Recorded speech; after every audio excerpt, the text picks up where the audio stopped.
I'm Bernd Stahl. I'm Professor of Critical Research in Technology in the Faculty of Technology, and I'm also the chair or the director of the Center for Computing and Social Responsibility. That's a research center in the area of informatics, and we're interested primarily in issues around ethics and technology, social aspects of information technologies. What I'll talk about today is a research project that comes out of this interest, out of the interest in ethics and IT. And this was my way into future research, foresight research. And when Sue asked me, I said, yeah, I have some experience. We've done this. And what I'll talk about today is how we went about the research. I'll mostly concentrate on a bit of methodology and some of the findings. And I have way too many slides, and there's no way I'll get through them.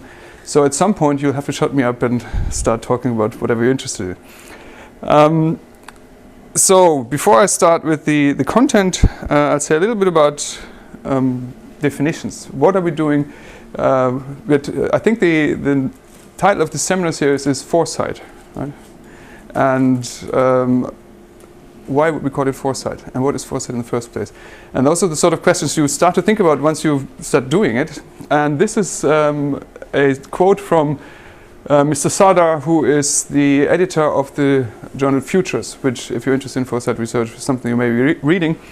And what I found interesting, and the reason why I put it up here, is partly because I'm giving this presentation in the Transdisciplinary common room. And he says very clearly that it's not transdisciplinary. We should just do away with the label. And the paper is interesting. I really recommend reading it if you want to do this sort of thing, because it looks at the history of the terminology. And here discusses the different terms that exist, like futurology and future study and foresight, and what the differences might be. And his argument is we should call it future studies. And I think that's probably reasonable. And he's also quite clear that he doesn't care about all the disciplinary categorizations, because it doesn't really fit in anywhere. The main point of the talk is the Etika project. Etika was a European research project running from 2009 to 2011. So it finished about 2 years ago now. It ran for 26 months. It had, I think, 11 partners from 7 different countries and a budget of about 820,000 euros.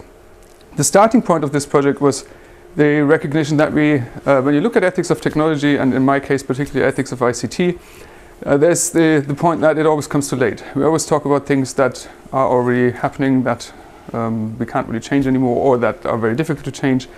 And the starting point of the project was to think about, well, if we knew in advance what's going to happen or what's likely to happen, are there ways that in which we could address it? So it's a fairly simple approach. Now think about what's going to happen before it happens, so that we can now do something about it. And that arguably is what foresight is all about.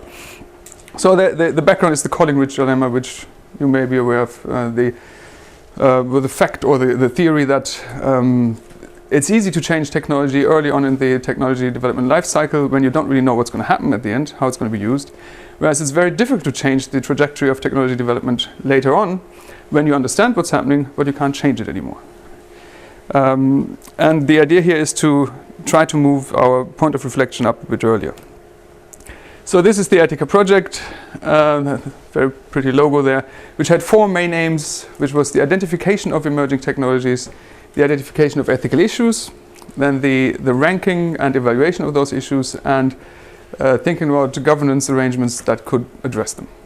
So those were the 4 main bits we wanted to do. And at the time when I wrote this, I had never heard about foresight. I didn't know what foresight is or future studies, and I just thought this was a good idea, and I was the first one to ever have this idea. And it later on dawned on me that that was not the case, and there was a lot of stuff to catch up. This was the original idea that's in the proposal that we've cut off the left bit there. This is applications, and these are technologies. So the idea was to look at what technologies are there or what technologies are currently being developed, look at possible application areas, and then see in the matrix here, in the issues, what are possible ethical issues that come out of that. And my fuzzy idea was that technologies might be things like networking or mobile technology, and applications might be things like healthcare, military, things where you can use different types of technologies. And then and a lot of those issues are clearly discussed and recognized at this point, but the idea behind this matrix was to do this in a more comprehensive manner. Now that was the idea, and I liked it when I wrote the proposal, and the reviewers liked it when they reviewed it, so we got the money. But then when we tried to do it in reality, it turned out to be a little bit more difficult than that.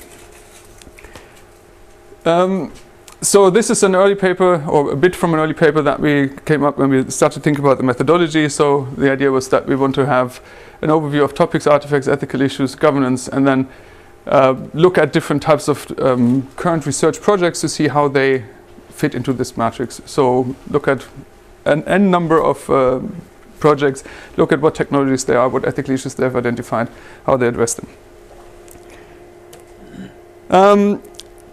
But when we started to do this in reality, it turned out that there are lots of problems, lots of conceptual and methodological issues around this. So that starts with the idea of technology. So we said we want to identify emerging information and communication technologies, but what is a technology in the first place? And that sounds, again, like a trivial question that a PhD student might ask, but if you try to answer it, it gets really complicated. And so there is, and of course there's a lot of literature from the philosophy of technology, and then the question is, well, where do we draw the boundaries?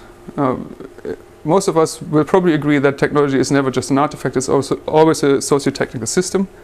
But what is it? What do we count as part of the technology? What do we not count? To what degree is usage of technology part of technology or not? So those are problems that are difficult, conceptually difficult to answer. The next thing then is we said we want to identify emerging technologies. But what is an emerging technology? Under what circumstances would you define a technology as emerging? When has it emerged? When has it not even started to emerge? At what point of the continuum are you going to focus? And what is an ICT? Which is also a problem that became much clearer as we went along, that there are lots of technologies which are sort of ICT, but not really ICT. All sorts of brain-computer interfaces. Are those ICTs or are these biological technologies? Nanocomputers have computers in them, so they might be ICT. But if you have other nano devices which also have information processing capabilities, are they ICT? Which ones do we include? Synthetic biology, beautiful one. Doesn't sound like ICT at all, but there are people who say it's the application of information theory to biology. Is it ICT? So lots of conceptual issues around that. And even if we manage to answer these conceptually, how do we do this practically? How do we identify an emerging ICT? How do we know what it is? How do we know? The problem, of course, being that emergence, by some definitions, is something that's not quite there yet. So by definition, you can't really describe it. And what can we reasonably say about them that makes any sort of added academic value? And going back to my first matrix, if you come back to this idea of having technologies and map them against applications, you'll find out that there are lots of technologies depending on how you define them, and there are lots of applications depending on how you define them. And you get into a very, very, very big matrix. So there's the problem of the permutation and combinations of technologies and application. There is the fundamental issue around any sorts of future-oriented research that we don't know the future. That's something that we probably should admit, and that actually I think most foresight people do admit. And which makes this idea of predicting, which Sue is trying to push here, an interesting endeavor, because we know exactly that we don't know. And then that makes you reflect on, well, why do we want to predict in the first place? Where does this lead? And now coming back in 2025, I'll be interested to see who'll be here. And then we can reflect on whether it actually made sense what we did here. So this is just the technology bit. We wanted to look at ethics of technology, and ethics raises a whole bunch of additional problems. There is the question of a relationship between descriptive and normative aspects of ethics, and what can you do and what can you not do. How can you talk about ethics without talking about the context, or to what degree does the context have to be defined and clear when you talk about ethical aspects? And there's the issue that ethics changes as well. So we were talking about ethics in 2025. In this proposal, we always said it was about, we're looking up to the year 2020 or 2025. So we're in sort of the same range. But ethics may change. Ethics changes quickly. At least the things that we perceive to be morally acceptable change quickly. Ethical theory may be slightly different there. How can we capture that? And privacy is probably the main example of our quickly changing perceptions and preferences. So we then started to look at the practical concerns, how we're going to do this, so looking at methodology.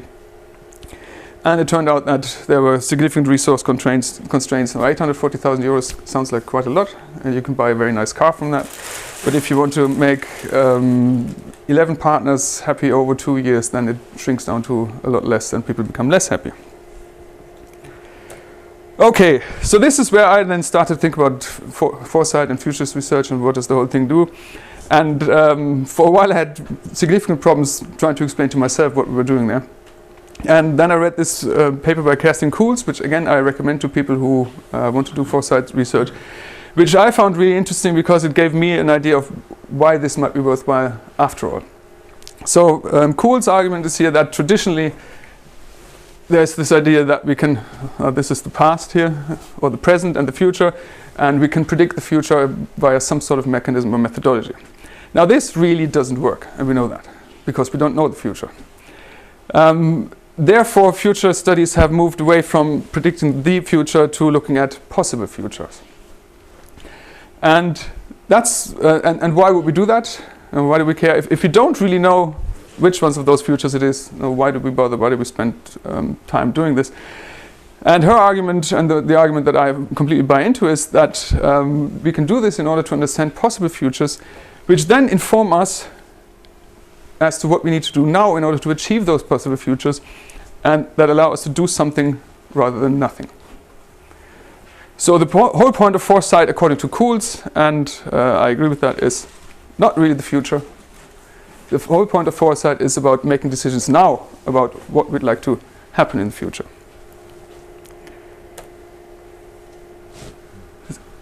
On that basis, we then went towards identifying the future technologies.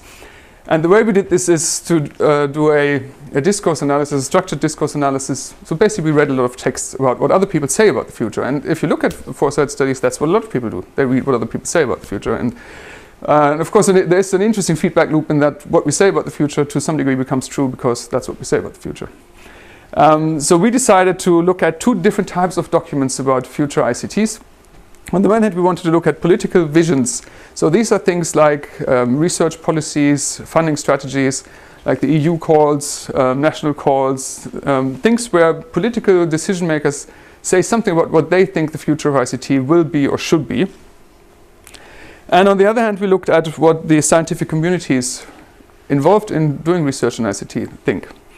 And the idea is that if we look at what the people with their hands on the money and the people who take the money do something with it, if you look at both of those discourses, then we have a pretty good reason to believe that they know something about what's going to happen. So that was the argument. Nobody has really challenged that so far.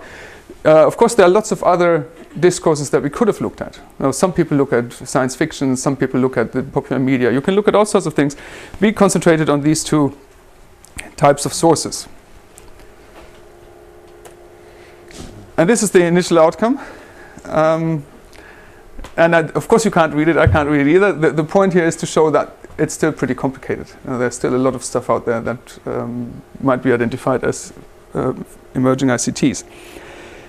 And the whole work package on emerging ICTs, on identifying the emerging ICTs, was done by VTT in Finland. And this is one of the things that they came up with after several months of trying to make sense of it. And we decided that we need a more structured approach to things. And this is sort of the analytical grid, or grid of analysis as we call it, that we applied to the different texts we read. So this was something we distributed across the consortium.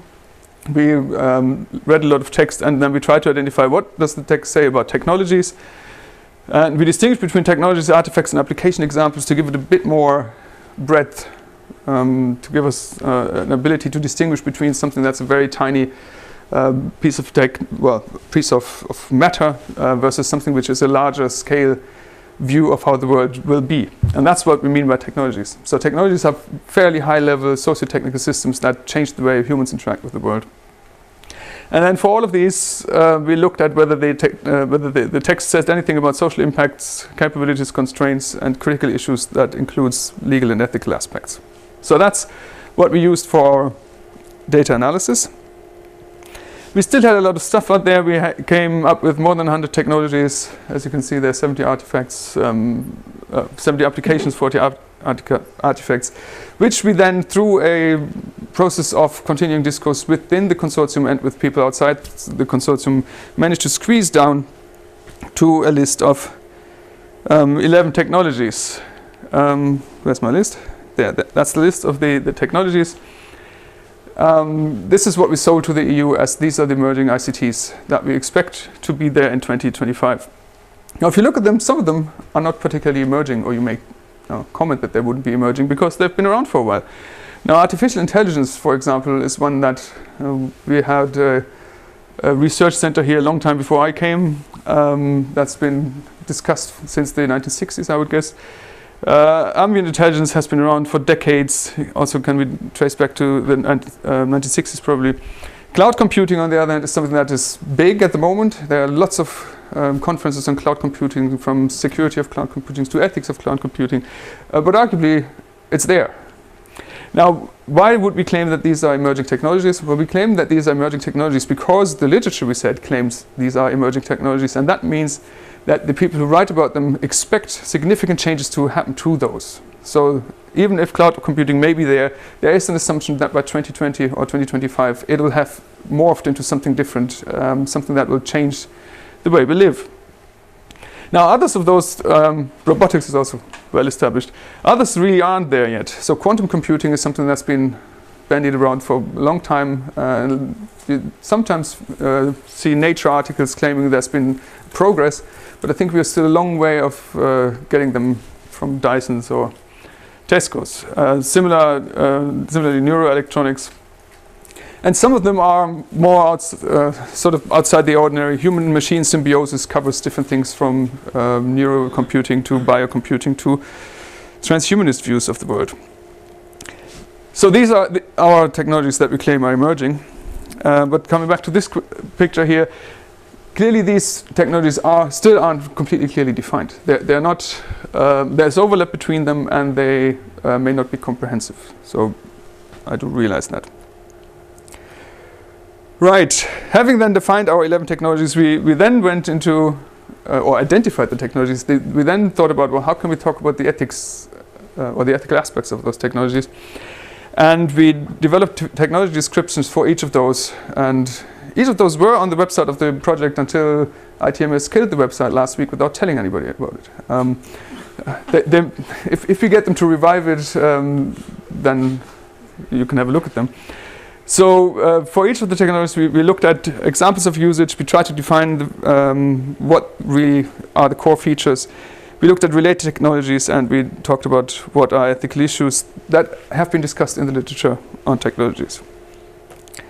So I don't know how much time have I got. Half past. So I can go on. So the next step in my presentation will be to talk about the shared features of those technologies, and then I'll talk about the ethics of those technologies, which I can do if you want me to, and I can also shut up and we can have a chat. It's completely up to you. If you go back to the list of the technologies, it seems to me, thinking about them, that almost none of those are really new. You mentioned cloud computing. In fact, the concept of cloud computing go back to the first Leo computers. And it's about how you distribute a resource. With the Leo computer, you've got different companies using some of this single computer. And all we've really done is gone back to that, but the access is over the internet instead of putting your tape on in a van and driving it there. And with the exception of perhaps quantum computing, that contains a different idea. I mean, you could go back to the first Tomorrow's World program and see all of those. Yep. It seems to me, is it perhaps more important than we think in looking at the future, to look at the history of the past, and that you've really got cycles going? Well, possibly not even cycles, possibly nothing changes, which is one of my predictions. Steady state theory. Yeah. No, but I think you're completely right. I mean, one of the things that I've found interesting about this whole exercise is that it's a self-feeding cycle of hype.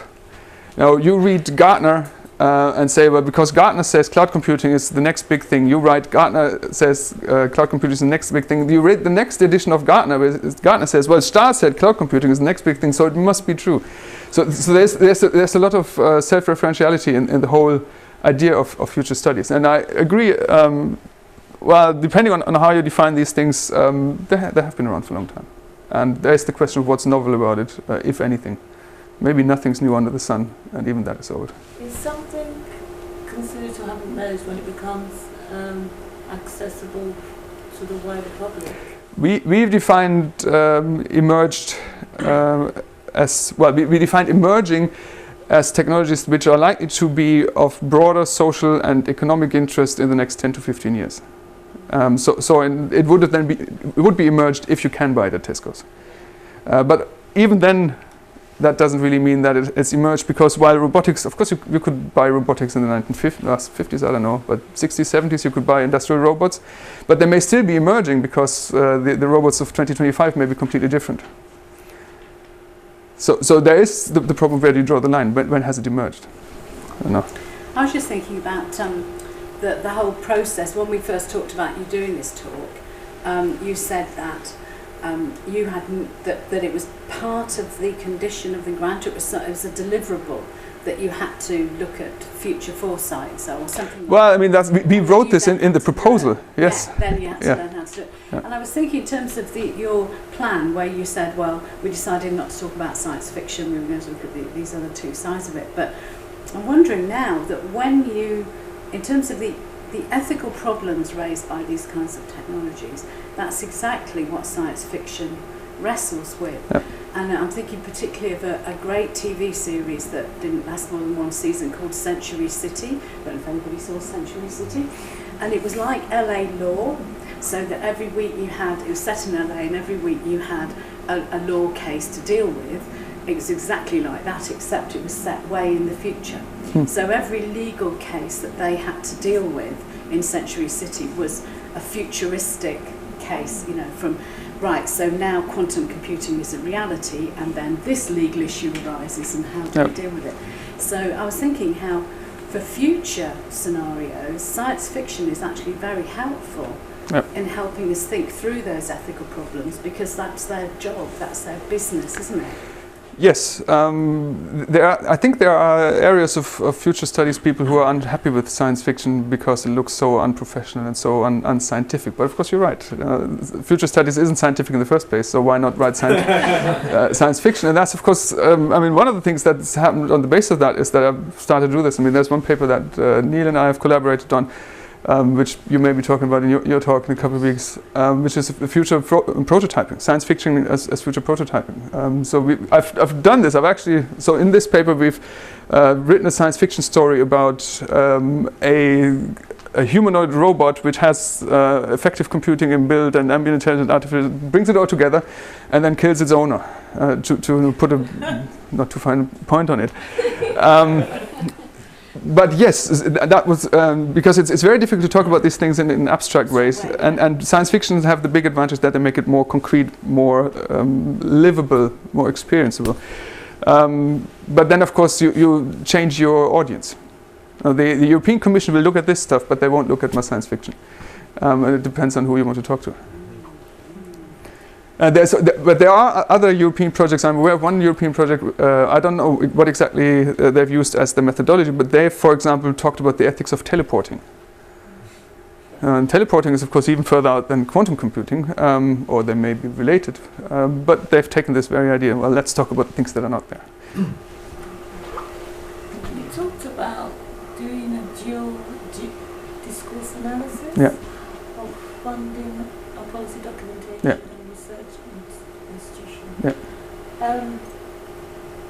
Why? You said it was so that you could find out what other people have already said about what's going to emerge. Well, yes, the idea was that those are two perspectives which would shed light on what's planned on the one hand, that's the policy perspective, and what's possible, which is the research perspective. Presumably the researcher will know, in 10 years we may be able to do this, but we won't be able to do that. I was interested because usually a lot of discourse analysis is tied up with issues of power and control. Yeah. And I was wondering if in doing that because it's also tied to ethics, what you found out in terms of what people are thinking, maybe technologies can be applied to, because it is about power, discourse analysis. It is, and if you, if I go on with this presentation, there'll be a bit of power in here. But if you look at the actual documents that we've looked at, so if you look at the sort of stuff like funding documents, research policy documents, like research group strategies, you'll find that they're very sterile. They very clearly try to sidestep issues of power and human relationships. They're all very scientific, and they all copy from each other as well. So this idea that the policy and the research will have different perspectives is, of course, wrong in the sense that the people who do the research want to be recognized by the policymakers as doing the right thing, so they just take the policy calls and copy this in their strategies. So the independence that we initially thought might be there, I don't think was there. And a lot of the underlying power issues, such as who sets the agenda and who writes those things on what basis, we didn't really capture with this approach. That would be interesting. I'm not so sure that the European Commission would be happy to sponsor that, because then you would look at how do they write those bloody things. And that's very difficult to find out. You did say you were going to give some examples of ethical yes. issues. Could you give us one example? Because I'm quite interested. Or do you want to just go on with your talk? I mean, I don't know how. I don't know. Do you want me to? How long it will take you to get through the... About 3 hours. Well, I think that the focus is on the kind of future aspects of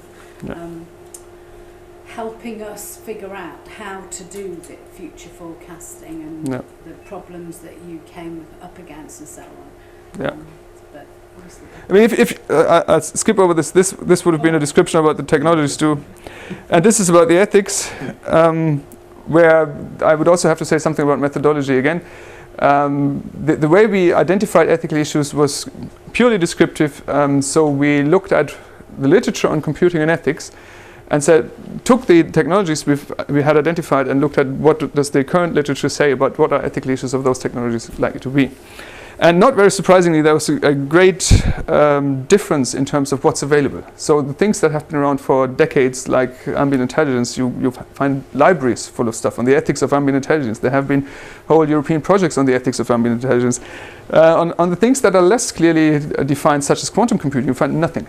Nobody says anything about the ethics. I think there's now one paper on the ethics of quantum computing. So that's the sort of paper you want to write, because they'll have to cite you for the next 20 years. But what we did is we looked at the literature. We then did a bibliographic analysis with a pretty little thing called VOS Viewer. And then we looked at the defining features of the technologies as we described them before, and so whether those could shed any light on possible ethical issues. And this is the VOS Viewer, which is brilliant in making pretty pictures. And we had months of debate in the consortium whether this does anything except look pretty. But pretty it looks, and so I left it in. So, I'll tell you something about the ethical issues. I distinguished here between predictable ethical issues and less predictable ethical issues. The predictable ethical issues are the ones that are there anyway, that we already have, and that are likely to become worse. So those are privacy is number one. We continue to be worried about privacy, and in additional new ways. So if there are likely to be new types of data, emotional data. It's my favorite example. If we ever manage to really have effective computing and collect emotional data, that's going to raise all sorts of really interesting aspects. And then the question is, who gets emotional data for what purposes, and do you really want to share your emotional data with your wife and that sort of thing, or your employer, or your employee. Security is currently a problem, trust is a problem. We don't really know how to deal with liability issues in all those distributed systems. And we have digital divides which are there and will continue to be there. So that's fairly straightforward, and we know these. There are less obvious ethical issues, less obvious in the sense that less widely discussed. So you have lots of literature on privacy. There's a lot less literature on the ethics of things like mortality, identity. I mean, there was, this week, I think, the UK government published the report on ICT and identity. So it's coming on the agenda. People are realizing it, but if you ask anybody out on the street what's ethics of IT, most will say, of course, there is no such thing, that's nonsense. But if they think for a moment, they'll say privacy. It takes a bit longer to catch on to the fact that, well, identity may be something that changes in the sense that our view of ourselves as individuals may change just because we are always connected, because we become cyborgs, because we are hooked up to all sorts of devices. Mortality is another one. I think mortality raises interesting ethical questions from the really big one, the transhumanists who think you can plug your brain into a computer and it will be uploaded and you can live forever, which not many people believe. But there are also other things like who is going to inherit my Facebook account and who's got access rights to them after I'm dying. And there are, at this point, of course, also conferences on that sort of thing. Therapy enhancement, I think, is a really interesting one. What is an enhancement? Is enhancement desirable? What's the difference between therapy and enhancement, if there is one? And that raises all sorts of questions, including power questions and questions of distribution, or who's going to have access to enhancement and who won't. So power relationships is clearly one that lurks in the background of a lot of the ethical aspects, and that's very unexplored as to who is going to gain power, who's going to lose power, how are all those interconnected devices going to change the way we interact. Environment is also reasonably well developed now. And I think the really interesting one and the really difficult one is this last one, which is also an identity thing, but it's the collective identity. So how does all this change our cultures, the way we feel belonging to certain groups or not, the way we interact in society, and how can that be ethically evaluated? And I think in that sense it may be interesting to go back to those technologies and see, well, what would be, for example, the societal impact of widespread effective computing. And effective computing is something that you can now get, for example, on games consoles. You have games that react to the emotional state of the player. So what happens if that gets used more widely? And what does that do to the way we collectively see ourselves and interact? Well, if you look at the technology of effective computing, which is one of the things that we've identified here, they have three main components that they think effective computing can do. One is the recognition of humans' emotional states. The second one is the expression of human emotional states, and the third one is the computation of those.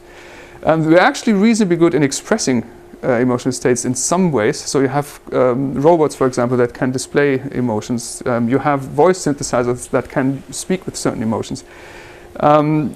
There is, if you look at the literature on effective computing, they have the same conceptual problems that everybody has. They don't really know what an emotion is either.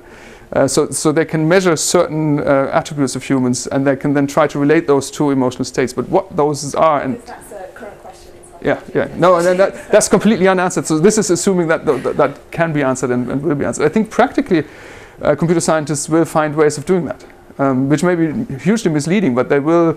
They look at the pitch of your voice and then draw inferences on whatever. And ultimately there's an interaction as you learn to be able to simulate those. And you will probably be able to. Yes, you'll be able to circumvent that and play with it. And I'm not in the context of this project, but I went to the final meeting of the Humane project. Humane was a big European network of excellence on effective computing. And they gave some of the examples that exist of those technologies, and I found them utterly fascinating. One of them was they had a voice synthesizer that could speak like a football reporter. Like, it could only do that. Whatever text you gave it, it would speak like a football reporter. But it could do that really convincingly. I found that interesting. And another one where it was about the reception of emotion is that there was a system that would measure the emotion of people in a calling queue. And according to their emotional standard or state at a moment, they would be treated differently in the calling queue. So the people who got really upset would be moved up in the calling queue. Which now, if that becomes common knowledge, of course, it's going to be very easy to play the game. You shout in your telephone and you get answered in a minute. Is that in operation now? Yeah, that exists. Yeah, Yes. Yeah. But facial recognition, computers can identify a lot of emotions. There are only a few that are ambiguous. But you imagine Google getting hold of all our emotional data in response to adverts. It's a huge area and very unthought about. And it would certainly then change the way we perceive and display our own emotions. Just as you behave differently when you. We will hide, yeah. Well, Which we've always done, of course. We are reasonably good in disguising our emotions, but we'll have to do it in different ways then. And that presumably means that we react to ourselves, each other, differently as well, because we learn new skills in disguising ourselves and so on. And that's this last bit, which I find is really interesting and very difficult to predict, coming back to foresight. What this really does is, I don't know. But I think it's interesting to explore at this point, to think about whether there are things that we want to put in place now, or not. I think that emotional response thing would be a disaster for the British. The famous inability to get upset or complain, stiff upper lip and all that. I mean, well, in the literature on emotional computing, that is the intercultural differences are a huge problem. What if you calibrate your system to the Japanese and then you give it to the Italians? That's not going to work, right? What you haven't talked about is factoring in chance. I mean, I just read an article that in 700 AD, two black holes collided trillions of miles away and bathed the Earth in gamma rays to such an extent that any computer system would have been disintegrated. Any computer system. And they are now trying to find out how frequent these events are because they suddenly got worried. And don't you think that, I mean, if that happened next year, then all of those technologies you outlined would fall and we would look for other alternatives because we'd have to survive. And it's the vulnerability of these technologies. So the ethical question moves the moment you get contingency. Well, it comes back to what can you reasonably say in foresight studies. And I think all of the foresight predictions are based on a predictability of the future. Now, this sort of, we get hit by a comet, well, tough. Who cares? That's not foresight, that's, as you said, that's chance. That's unfortunate. Oops, what happened here? There are areas that weren't on your chart at all, like autonomous vehicles, which have a huge, the gamification of war. They have huge impacts. In fact, what we're seeing in terms of so-called terrorism is often a reaction to drone attacks and so on. And all of those things are ICT. But well, not on your list. Well, they are partly. Partly. Well, an autonomous vehicle in our that's a big debate we had. For example, would we have to have a separate category for military robots because they're so obviously ethically charged, or autonomous vehicles or whatever? We decided those would be application examples of the technologies such as ambient intelligence, artificial intelligence. And this slide here is about shared aspects of those technologies, because that's another thing that came up. Is there anything that they have in common that we can actually take as a core of emerging ICTs that we can then use to underpin policy recommendations? And if you look at these, you find autonomy down there. And I think that's one of the core issues, even though the philosophers will, of course, not agree on what autonomy is in the first place and whether it's possible for machines ever to be autonomous. But generally, there are lots of claims that ICT is going to become autonomous, well, whatever that may mean. And autonomous vehicles would be an example of that. And coming back to the earlier bits about power and critical discourse analysis, one of the things that came out to me very strongly in the discourse analysis is that there are strong assumptions that ICTs are legitimately in a position to shape our space of abilities.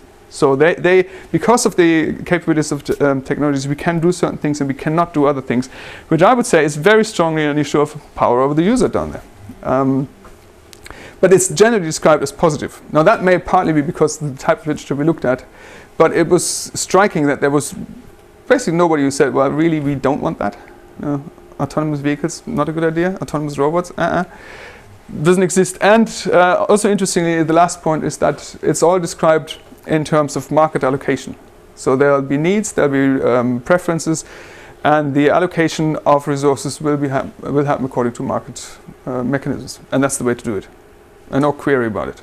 I've seen an interesting example of this I've seen in the future literature is flying cars. The other day I was reading an article that was called "We Were Promised Flying Cars." and it's quite an interesting thing, because if we take the linear projection that you talked about right at the beginning, we just all have kind of hung out and assumed there would be flying cars and people would be wearing tin foil, and there were all these assumptions, based mostly flying cars, that we kind of expected, and now there are articles saying, but wait a minute, where are the flying cars? and saying that actually the future isn't panning out as we had expected technology-wise. We're missing out on the cars. I entirely blame Tomorrow's World, which got it wrong every time. But I think one of the pleasures of that is irony, and it strikes me that all the technologies you've outlined have a sort of underlying positivism. You know, they predict something, they want to try and get there. How are we going to most effectively get there? Yeah. But you know, human beings like irony, and the fact that we don't have flying cars is quite ironic, isn't it? Really, because we're supposed to be so advanced, right? So you know, I wonder whether I should make a question out of this, shouldn't I? Your future technologies include anything that is capable of developing an ironic sensibility. Ironic technology. Lovely. Well, we've already had that. That was Marvin. Marvin the paranoid android, Yeah. but he was science fiction again. Yeah, he didn't exist. Oh, really? Well, No, not as far. Well, he may still exist. What do you mean by exists? Well, I don't know. No, but that's true. I mean, you're right. And again, it's probably partly is to blame the type of literature we looked at that was utterly unironic. If you read a European funding code, there is no irony in there. Doesn't happen. And missing something really fundamental about human nature, isn't it? Yes. But that's, I guess, more widely spread in science and technology more generally.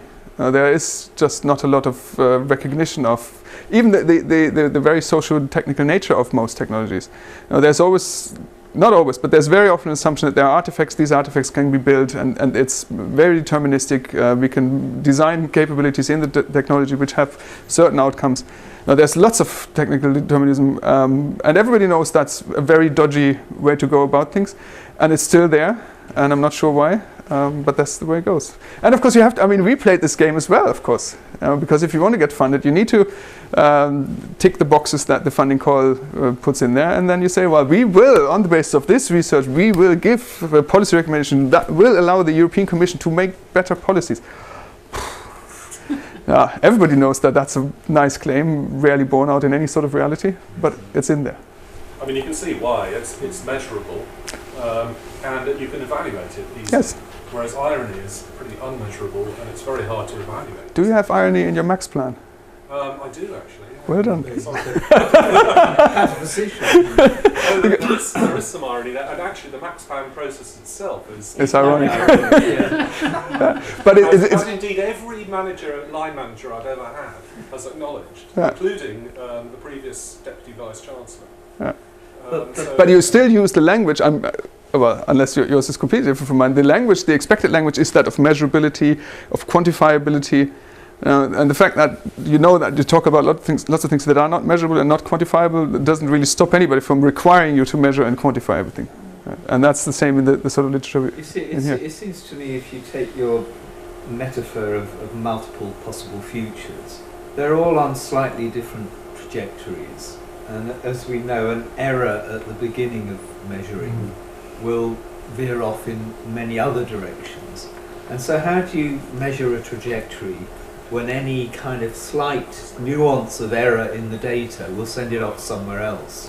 This is the problem I have with your model of trajectories, because we can see where things are being pushed, but they never end up where the push is directed. They end up somewhere else.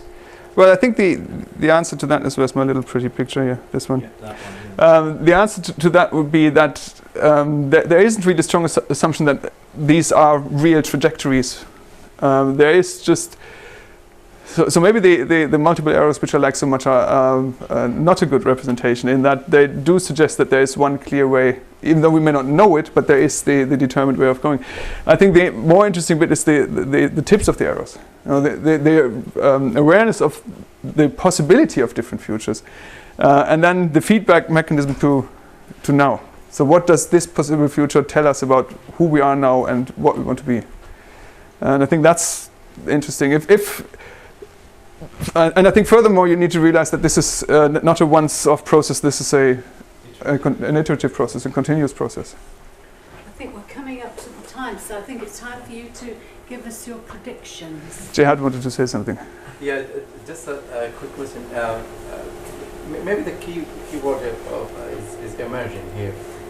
So if we restrict, or the project restrict itself with word or term emerging, if it is just ICT, so we could say that ICT which already exists, or ICT which emerging now, Yeah. and future ICT we predict. Is that? Well, then it would have been a different project then. It would have sounded a lot less sexy if we didn't have the future in there. Because if we just talk about what we already talk about anyway, then why would they give us money to talk about it? Here are my predictions for 2025. Lots of predictions. You only need some. They'll all be true. Thanks. Thanks for coming. Most things will not change. That's my main prediction.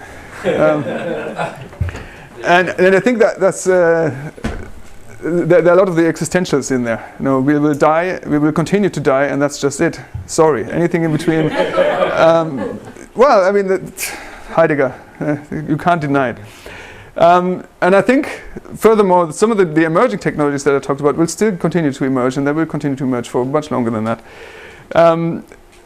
I think technologies aren't really as important as we always make them out to be, but I think we always pretend that they're really important. This is the next point. I think technology will continue to be hyped and overhyped and triple hyped.